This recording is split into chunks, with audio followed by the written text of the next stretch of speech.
So this was 2 years ago now, 14th September 2023.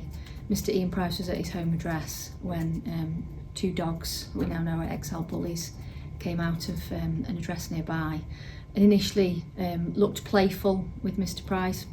He was clearly concerned with getting them back into the address, and that playful turned into them viciously attacking him. Lots of neighbours came out, lots of people in the community to try and help him with greater degrees of panic and using different things to try and get the dogs away from him. Unfortunately they couldn't, and Mr. Price was taken to hospital, where unfortunately he died of his injuries sustained by both dogs. As you can imagine, from the start was a number of 999 calls. Police attended.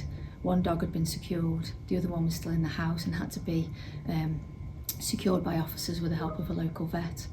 And then followed initial inquiries with CCTV and witnesses, tens and tens of witnesses, previous incidents, and looking at the owner's culpability around those two dogs leaving that house on that fatal afternoon.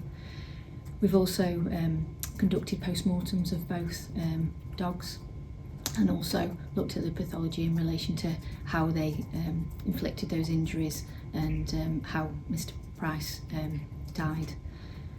We've had a behavioural dog expert look at the way in which the dogs were kept, the way they lived, and how that has affected how the dogs behaved that way and ultimately killed Mr. Price.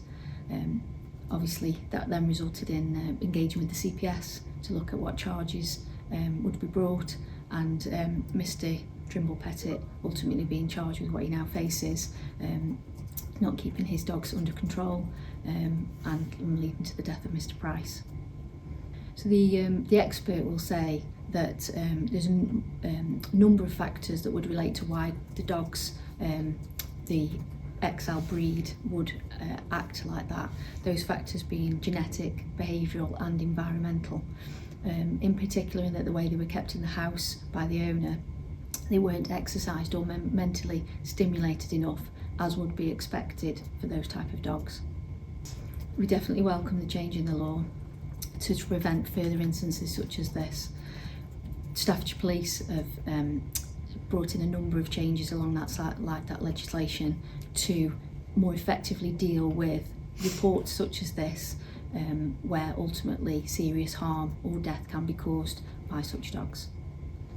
So Mr. Price's wife and his two children have been supported by a family liaison officer throughout, with a really good rapport being developed there between them and the investigation team. Ultimately it's a tragic incident. I can't really comment on the effect that has had on them, but ultimately devastating. Mr. Price's wife has acted with such dignity, making a victim personal statement that the court will hear along with the children, and that truly reflects the impact upon them that this has had. Okay. There is no figure that would equate to the life of Mr. Price and what's happened here, but hopefully with this resultant sentence there is some sense of justice for Mr. Price. Mr. Price left his address with his two dogs, saw that Trimble-Pettitt's two dogs were free, so took his dogs back inside and then come out to try and get those dogs back into the house. His mother lives nearby, so would have had that in mind, but she was not outside of the address. No, Mr. Price left the address in a non-aggressive way, clearly with the sole focus of trying to usher the dogs back into the address. Even when under attack, there is no sign of aggressive behaviour from Mr. Price at all, purely defensive. Clearly, lots of neighbours nearby came out, lots of passing people all from the local area. Reading the statements that have been made, it was truly a horrific event of what they have seen, and it really impacted what is a small community. It is a very different type of investigation, one of which we haven't done in this force before, and a truly horrific event. It's Detective Superintendent Cheryl Hannon. What's your comment today on the sentence? We've obviously heard the sentencing remarks from the judge, who's taken everything into account, resulting in the 5-year sentence. The family are satisfied with that as much as they can be. They're just disappointed it's taken this long to get to this position. I mean, that kind of came across in court, didn't it? That maybe that the delay that they've had getting justice has really impacted on their well-being. It's compounded such a devastating situation and that's extended it this long, and they're happy that there's closure today and that they can move on now. And you know, this case is one of those that did contribute to the ban on XL Bullies. I mean, so it's quite an important case, isn't it? Yes, and as Heather said in her victim personal statement, you know, it's compounded that it's been so public, it was so brutal, and also it was wholly preventable, and that the death of Ian on that day, Mr. Trimble-Pettitt was wholly responsible for.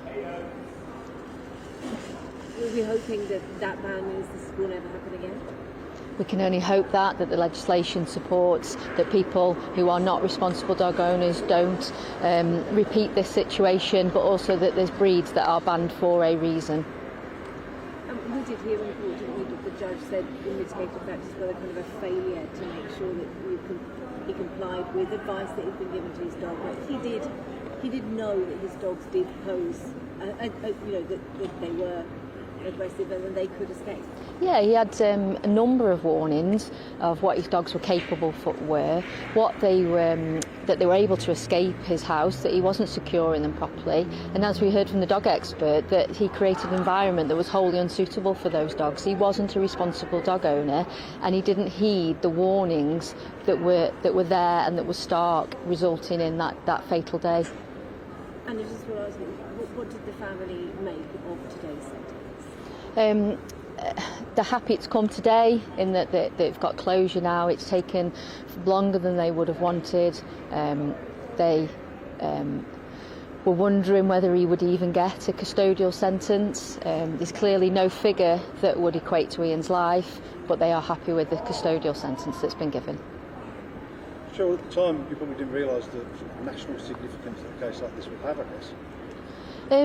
There'd been a number of cases leading up to it that attracted such attention. So we expected it.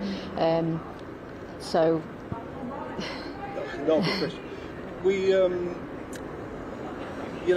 It's a chance to remind people as well that a lot of times it's the owners rather than the dogs, isn't it? Obviously the breed is now banned, but it's the responsibility of the owners to look after the dogs. Well, as we heard about the dog expert in court, that it's a combination of factors of the genetics and of the environment, but also of responsible dog ownership.